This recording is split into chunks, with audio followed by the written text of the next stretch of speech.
5. Get ready, people. 4.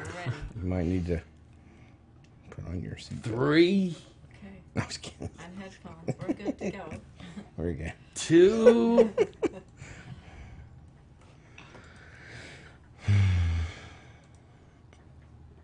1. Welcome. Welcome to the Biz for Good Show, where we highlight misfits, outcasts, and renegades for the being good and doing good movement. We spotlight people that are changing the world by having integrity and honesty and creating an environment of connection, thus showing the true secret to success and creating a life of greater impact. So come on board and create your own Biz for Good life.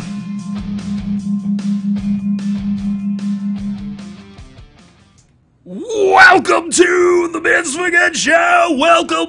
I am your host, Bobby Glenn James, along with the Ryan Pilkington. We have an audience in the house, and ladies and gentlemen, we want to welcome the most powerful, amazing Scotty Smiley on the show today. Holy crap, it's going to be an amazing show, people. Do not miss this. This is amazing. Ryan, tell us about the show. Bam! Boom, baby. Wow, you're loud. Yeah. You're like hotter than ever. Hey, you know, when you're hot, you're hot. Bum, bum, bum. Scotty's like, oh, crap. I didn't. What the heck did I do? Tell us about the show. Yeah, thanks for joining us again for another episode of the Biz for Good Show with episode 89. 89 people. Episode 8. Hey, this is not our first road show, and we may have the technology actually figured out. Yeah, he figured out there's a do not disturb button somewhere. On my phone. It keeps ringing through all of our episodes. You know, that would have helped 89 episodes ago. Yeah. Anyways. All right, I figured it out. Woohoo! We're professionals now, people. Yeah. Anyways, episode 89, Overcoming the Impossible with Scotty Smiley. Holy cow. We got some good stuff there. So we want to welcome him to the show. And we got some guests here. So they're going to introduce themselves. Welcome guests. I'm not going to do it. The guests are going to welcome themselves? Yeah. Okay. Who are these people in the house? Okay, this is Rika Jacobson. She's an old friend of Scotty's. All right. This is Avalon. She's doing the control deck. She's doing the control deck here today. And we got Don Trell in the house. And you're supposed to say his name because you have it. Oh, yeah, Cedric. The entertainer, remember? The entertainer. They've come to... how long has it been since you guys have seen each other or talked or anything like that? Has it been a few years? It's been probably... What do you think, Scotty? 10 years? Yeah, 10 years. Yeah, it's been a long time. We have an amazing show, people. It's a full circle day with an amazing gentleman here, and we'll get more into that later. So it's great to have you all in the studio on this momentous day. Go ahead and do the... Oh, ladies and gentlemen, what is this Biz for Good Show? Biz for Good Show is two fun, adventurous entrepreneurs sharing their experience of the real secret to success in business, doing all things with a be good, do good mindset. There is so much bad noise in the world today. Let's fight against the noise and flood the world with the good. Find us on Instagram, our Insta followers. Facebook, we've hit 11,000 followers on Facebook. We're rocking up the charts on 12,000? We hit 12,000? If you say it, it will be it. Okay, gotcha, right. And iTunes, we're jumping up the charts on iTunes. We're just having a lot of fun here, guys. We're meeting amazing, great people that are showing that there are people in this world doing the biz for good. And Scotty's one of them. For sure. And we definitely want to thank again Media Agency for their social outlet for Insta. If you need any of your Instagram following, please reach out to 801-948-0133. Call Jordan, and he'll hook you up with some MediaAgencyHQ.com. Yeah. So let's just get in the show. Let me introduce. It's Major, right? So I got to salute her. That's what Momo tells me to call her. She tells my wife tells me to call her Major. So I'll tell her I interviewed a Major. So, Major, he's retired, Scotty Smiley became the first blind active duty officer in military history following a face-to-face confrontation with a suicide car bomber in Iraq in 2005. After his injury, Scotty's faith led him to forgive his attacker and inspired him to rebuild his life while continuing to serve his country in the U.S. Army. A West Point graduate, he returned there to teach. After he earned the MBA from Duke University, he was named the Army Times Soldier of the Year and won an EPSI Award for Best Outdoor Athlete. He is a recipient of the Bronze Star, a Purple Heart, and the Army's prestigious MacArthur Leadership Award following the position in the Gonzaga University ROTC department. Scotty retired from the military in 2015. But there's more, people. I was going to stop there, but I'm going. Scotty wrote his book, Hope Unseen, about the journey through overcoming adversity, and now travels the country sharing his message of perseverance, courage, and hope.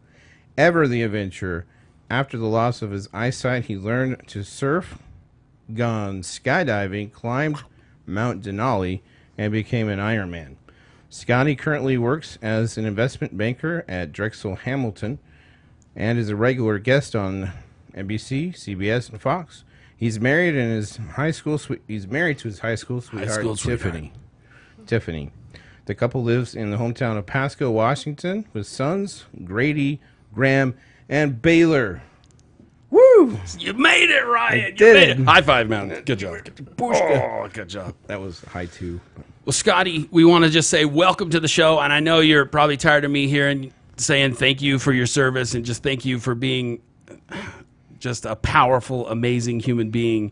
And we're going to talk. I want to talk about your book a little bit because there's some cool stuff in there. But first, we'd like our guests to kind of get to know Scotty a little bit. Is there anything you can tell us about childhood stuff? What your mom used to say, man, he was stubborn, or gosh, he was the sweetest thing on earth, or, you know, whatever. You got this crazy nickname because you jumped off a 20-story building or something crazy like that. Just let's get to know Scotty. Turn the mic over to you. We've talked enough. Well, I'm beyond honored to be on your show. Just what you continually do and push on making business a better place and sharing good is what we all should be living life for, and conducting ourselves in every manner. I had a good life, was potentially the best child ever in world history. Never did wrong, never got disciplined, and was literally the best. I don't know if I should start telling the truth now or what, but I have 3 brothers, 3 sisters, always energetic, always playing, potentially got disciplined more than any of my other siblings. But in the end, it was about having fun and doing good and working hard. And I think that's what really enabled me to excel in not just life, but to build relationships and have fun and understand what doing good for others not only did for myself, but the world and the community around. So, but one of the nicknames I had was Scooter. I don't know if that was because I was slow or what, but for me, it was just, I was always moving, always trying to have fun and enjoy life to its fullest. And you said Scooter. It cut out there for me. Yeah, your nickname was Scooter? Yeah, sorry. No, you're fine. Should I not? You said something interesting in there. So you grew up with a work ethic? Is that what I'm hearing? Yeah, I mean, I think for me, it was understanding. And I remember as a young child, like potentially in grade school, again, I'm kind of getting personal here, drawing out some emotions, but I remember crying because I didn't want to have to work. I didn't want to have responsibilities and, pay for a car, pay for a house, pay for everything, because at the time I knew life was easy. I knew life was fun. But upon understanding that work was what was necessary to make a better life, not just for myself, my family, and those around, it's something I took a grasp of and moved 100% forward in. Wow. So you obviously worked hard. What was the reason you decided to go in the military? Was it What was the focus behind that? Yeah, coming from a large family, in 1999 when I graduated, colleges were pretty expensive, and unfortunately, they continually become more and more expensive.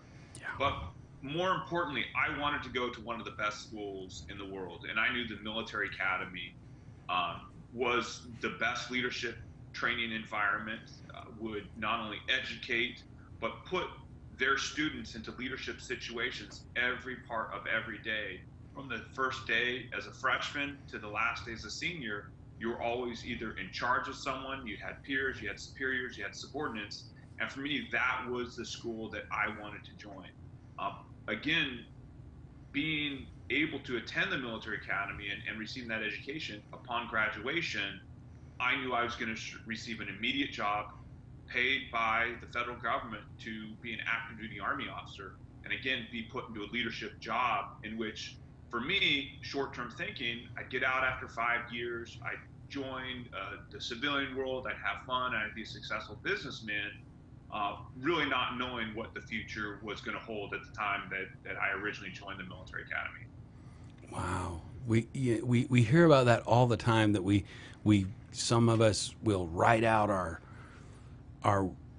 timeline and what we're going to be and what we're going to do, and most of the time those timelines get messed up a little bit. I wanted to be an aircraft flyer. I mean, like fly F-16s. That's what I wanted to do, but I'm an artist, so it didn't work out. I'm flying some pencils now. You're flying pencils. Yeah. Figure eights in the sky with your jet, the little colored smoke coming out the back. There we go. I drew a lot of planes. Yeah. So can we talk about your book a little bit? Is that okay? Yeah. I would suggest everyone read it. And can I just give you a quick? I want to. This is really important to me.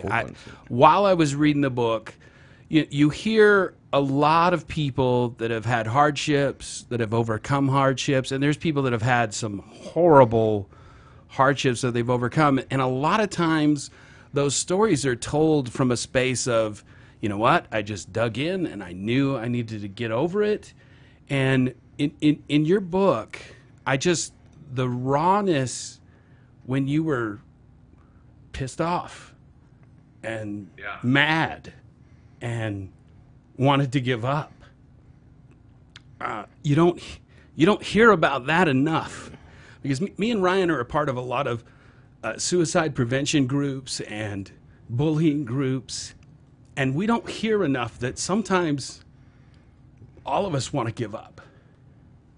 And the fact that you didn't and decided instead to go climb mountains and surf and skydive. Dang. I think it's an example that more people need to hear.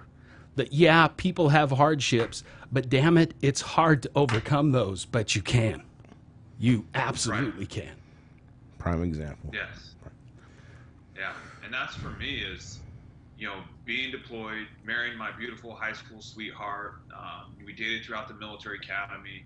Being commissioned, I felt like I was on top of the world. I was in the best shape of my life, physically fit, mentally strong, spiritually tough, enjoying the job that we were doing, protecting and defending our Constitution. Though I had lost friends and loved ones overseas, my company commander, as you had, introducing Rika, her husband, Captain Bill Jacobs Jr., my company commander. When people's lives like that are taken from you, you wonder why are we doing this? Why are we fighting? Why such destruction?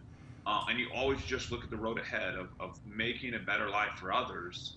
But when your life is totally turned upside down and it's now personal, it's now your personal life. It's now your eyesight taken from you. You'll never see my beautiful wife's face again. You'll never see the sunset, rain fall, the leaves change in the fall. I won't see anything. It was the absolute depths of despair, depression, anxiety. I didn't want to, why did I want to live? If I couldn't take care of myself, how was I going to take care of my wife? And for me, it was beyond tragic. And I was faced at that fork in the road. And I think we all are every day of what life do we choose? Do we choose a life of hope, of joy, of peace, of freedom, or a life of depression, anxiety? Do we want to give up and stay as a failure? And for me, it was the love of my wife. It was Tiffany by my bed every night, every day, whether it was praying for me, reading the Bible. It was God that loved me. And me being raised as a Christian, I questioned my faith. One of my best friends asked me to say a prayer, and I said, no, I don't know how to pray, and I don't think I know God. And I think that's when it really came true to everyone else. Is like, who cares about his eyesight? His faith means so much more to him than, you know, his eyesight. That's what we need to pray for. And for me, it's forgiving the man who blew himself up, and in the end, asking God to forgive me.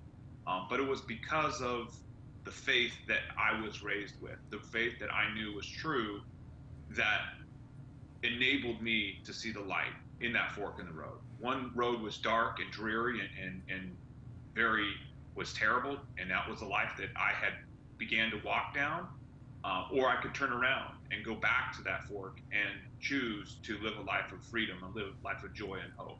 And for me, that's what really began to change my life, and that's what really began to change in my recovery. You said it was a choice, and I think sometimes a lot of people get to a space where they think they don't have a choice. Right. But you believe, and I think, I know I believe that we always have a choice. No, we do, and I think that's when you give yourself the ability, and you know the ball is always in your court, that you can choose the relationships you're a part of, you can choose the choices and the decisions that you make every day, and who you talk to and how you talk to people, and whether you want to have a smile on your face in the morning or at night, no matter how early or how late it is, it's a choice. And because we have that choice, we can always choose good. We can always choose, treating others as they want to be treated, or treating others as you want to be treated. And that's what I try to do every day. Again, it's a choice that we're all faced with. Even though bad does occur, choices did occur to me. And though I put myself in the position, the situation, others did not put themselves in that situation. And still life happens. And we live in a pretty, horrific world, that you still have to do good and you still have to choose. And that's what I still try to do every single day. Awesome. So true. Thank you. Thank you so much. Ryan, what do you got? Well, with the news, I see a lot of people that are just, you hit it right on the nail. Like when you forgave, you were able to move on and live your life. So many times these people are just reliving it and not letting go, and it just stirs more anger and more despair. And I honor your service, and I'm grateful for it, and the ability to move on. It's amazing. Yeah. We do that for ourselves. Yes. And then a friend who's counselor, mentor of ours, Shan Furch from Spokane, he writes books on forgiveness, on, not just, forgiving. And the day that we went in, my wife and I, we're all about counseling. We're all about bettering our lives. And we have the strongest relationship ever. And it was that day I had struck out with bad, unkind words. And I'm walking in like I'm walking on water. I'm perfect. And he talks about forgiveness. And I'm like, oops. And that forgiveness is just asking someone to forgive you for how you treated them, and ask them, how did it make you feel? And not just the surface feelings, but the deep root of, you don't love me anymore, your actions. And it really digs in. And it's not saying I'm sorry, but it's asking, do you forgive me for the actions which I did? And then they respond with, I forgive you. And that forgiveness is a full-hearted, not remembering, not having guilt or shame or anger or a load on your back. It's, you've been set free, and that no longer bothers you. It no longer affects you. The man who blew himself up and took his life, yeah, he affected my life, my wife's life, my kids' life, my boys, who I'll never see. He affected us. but it still doesn't mean that I'm not set free and that I can walk every day with a smile and joy and live life as freely as anyone else. And again, it's because of a choice. So true. And, you know, nothing good ever came from hate. Nothing good has ever come from hating another human being. Oh, so true. And thank you for the example, because it's like Ryan says, for so many, and you get on Facebook for 2 seconds and you see so much negative hatred, and it's like, and I personally I kind of get rid of those folks, and you know, because who needs that? I love everybody. My wife jokes at me because I say I love Satan. You know, he's my brother. And my wife is like, oh my gosh, that's horrible. And I'm like, well, you know, what's the point of hate or you know, coveting? I don't know. Anyway, thank you. And what do you got, Ryan? Moving on. So you're currently doing some investment. Is that what you're doing? Yeah, so I work for Drexel Hamilton. Asset management is a service-disabled, veteran-owned and operated business. It's just amazing to see and work with bulge bracket banks, corporations, states, men and women that are trying to pass securities, bonds. We help sell them, and it's just awesome to see the financial system and the economics of not only the United States but the world and how it works. So it's been an absolute and amazing joy. Awesome. So that goes into, what does Biz for Good mean to you in that world, or just in general? Yeah, whatever. We ask every guest that comes on the show, we ask, it is the Biz for Good show, and what does that mean to you? And it's very broad.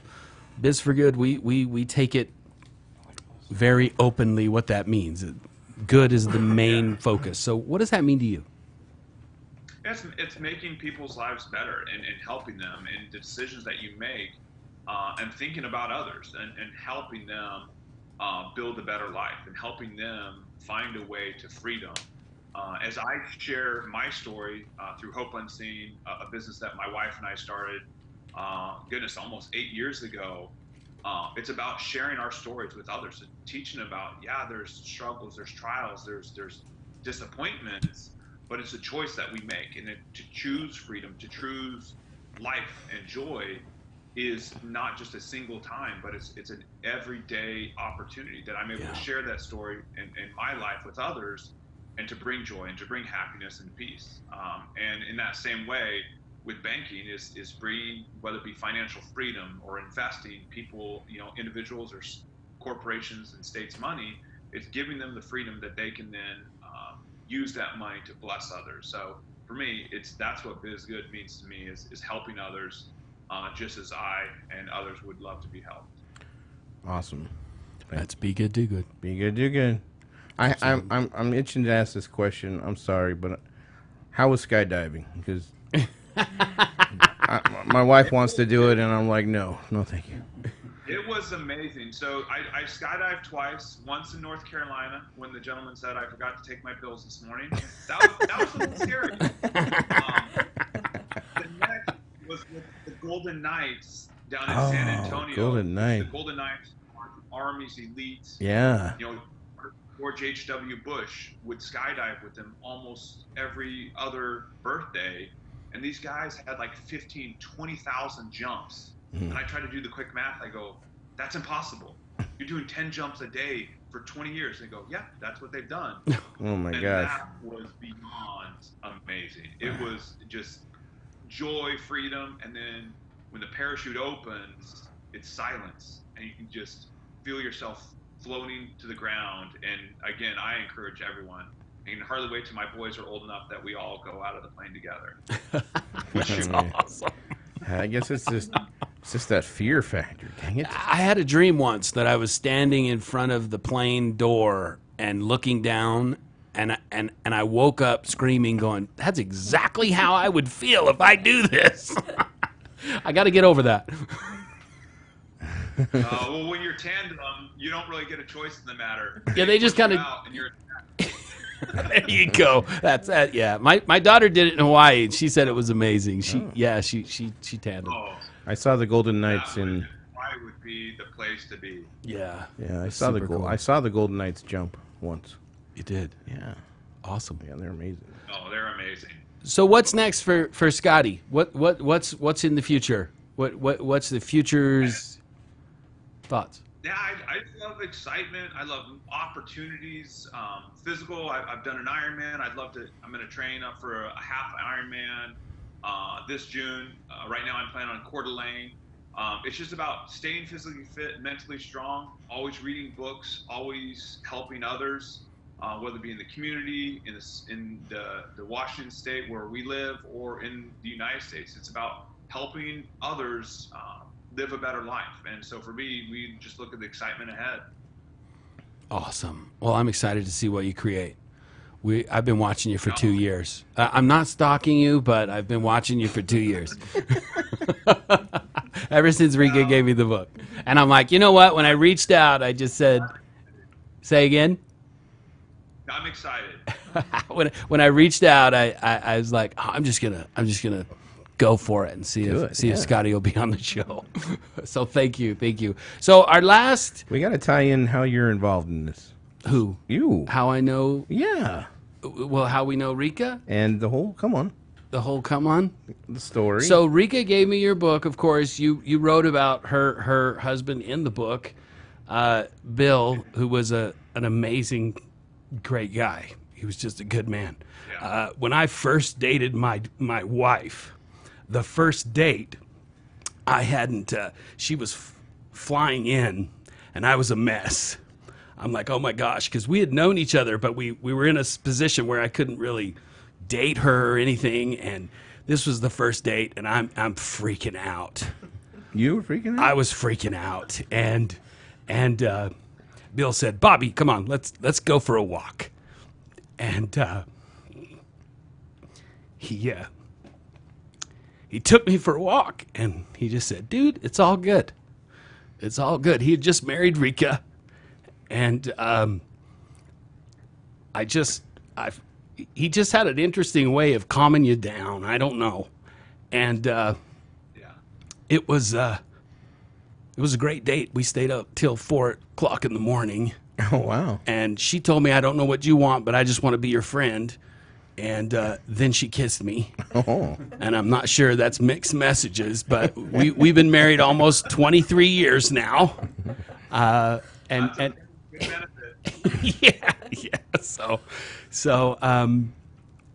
when Rika gave me the book, I'm a big avid reader, and I was just so taken by you saying, you know what, this was horrible, this was tough, but I'm not stopping, I'm not slowing down. And the love you can tell the love for your wife and the love that your wife has for you in the book. It's just a powerful message, and I'm sorry, I know I'm a boo. Yeah, no. And it's your freaking It's my fault, Ryan. I pushed the button. But I think it was, and we need to know more about that. Yeah, so Can I'm I not say something? Yeah, absolutely. yeah. You can Say- say something, Please, Rika, please. please. I just have this little thought that I've been thinking here. So I've known Scotty since he was a young lieutenant, and Army's like a family. You're all family. And Tiffany was a good friend of mine, and then when the guys deployed, we would get together with Tiffany and couple of other wives, and we would just sit and talk and eat together and just support each other. And then after Bill was killed in December '04, then Scotty's accident happened a few months later. And I remember Tiffany and I were talking, and then I actually got to go visit. I don't know if you remember this, Scotty. I came to visit you in Walter Reed, and that was probably one of the most powerful moments of my life. And I'm going to try to hold us together. But I went into the room, and that was probably one of the very low moments of just it was devastating. And I remember Scotty held my hand for 45 minutes that we were there, and he apologized to me, and because of what had happened, and this just talks about his character, who he is. And Tiffany was right there. She was standing right there next to him, and it was just a sweet moment. How powerful it was that we were there together. These horrible things had happened, but we were there holding each other's hands, and we were there in that moment together. And then following throughout the years, this whole process and whole I don't know the word I'm looking for, just all the things that Scotty has overcome. I believe you had to learn how to walk and brush your teeth and very basic things that we take for granted. Scotty had to learn to do this, and Tiffany was right there by his side, and always has been and always is. And then, you build this beautiful family and these beautiful children, and I mean, look at where you are. You're still the smiling young lieutenant that I know from the barracks where my kids were running up and down the stairs, just little. So life is good, and we go through awful things, but life really is good, and you are just a prime, beautiful example of someone that just keeps going, and I love that about you and Tiffany, and you guys are awesome. Awesome. I know we haven't talked for a very long time, but you are very much in my life and my thoughts, and well, thank you. You're welcome. Thank you for all your example and everything that you've shown and accomplished. Rika's taking over the show. It's okay. It's good. No, I'm done now. It's awesome. Totally good. I'm at a loss for words, and that's hard for me. But so Ryan, you sometimes you don't need words. So Scotty, did we go over an action item? Yeah, let's give them an action item. So our listeners, an action item, something that they can do, something that they can think of. If they're down or whatever. Just what kind of action item can you give them? Yeah, like every morning I wake up, whether it's early, late, is to smile. And it's those cheese-eating grins that want to even make you laugh to yourself, but it's what lightens the mood and enables you not to think about the obstacles or the difficulties ahead, but it puts a positive spirit in your heart, and it enables you to think of good, think of nature, or think of what you can do for others that day versus the obstacles and the trials that may be in front of you. So just to smile and to live life fully and completely. And as you said, is think of doing good for others. And as you do that, good will come to your life and everyone else's. Yeah, I really believe that we would have less depression and suicidal stuff in the world if we had more service. If we got out and helped other people more. With a smile on our face. With a smile on our face. Absolutely. Absolutely. Ryan, well, Scotty, we want to say thank you so much. How do people get a hold of you? We'll put all the links and stuff in our list of things, but can you tell folks, how do they get a hold of Scotty? How do you, for all that stuff, links? hopeunseen.com. It's all our contact information. Love to reach out. We have Facebook, social media sites. So just continue to bless others as we want to be blessed, and life will be great. Awesome. That's boom. Drop the mic. Not these mics. The mics are in booms, so we can't drop them. But you want to take us out, Ryan? Thank you, Scotty Smiley, for being on the show. Bring your presence. And we support all that you're doing right now, and we'll continue to. And all that you have done. And what you've done. And thank you for your service again. You've got a family. It's been an honor.